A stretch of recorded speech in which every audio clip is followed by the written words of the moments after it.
আচ্ছা, মেয়েদের সব থেকে বড় সমস্যা কি জানেন? আমরা ছেলেদের ক্ষেত্রে হয় কি, আমরা যখন আপনাদেরকে না করি কেন যে কোনো কিছু এটা করা যাবে না, এটা করা যাবে না, আমরা ছেলেরা না দুনিয়া সম্পর্কে অনেক বেশি জানি, আপনার থেকেও কিন্তু অনেক বেশি জানি। ভালো খারাপ মানুষ কি, কোনটা মানুষটা ভালো, কোন মানুষটা খারাপ, বা কোথায় গেলে ভালো, কোথায় গেলে খারাপ, এটা একটা ছেলের থেকে বেশি কেউ জানে না।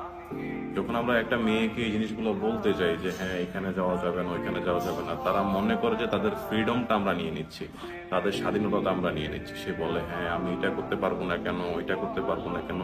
আপনাকে তো করার জন্য কেউ না করে না, বাট এই দুনিয়ার যে পরিস্থিতি, এই দুনিয়ার যে বর্তমান অবস্থা, এটা একটা ছেলেই ভালো জানে আপনার থেকে। তো এটার আপনাকে শাসন করা, আপনাকে কিছু বলা, এটার মানে এটা না যে আপনার ফ্রিডমটা নিয়ে নিচ্ছে। ঠিক আছে, এটা কখনো এবার মনে করবেন না। একটা ছেলে জানে যে আসলে দুনিয়াটা কতটা কঠিন, দুনিয়ার মানুষগুলা কেমন। আপনি এখানে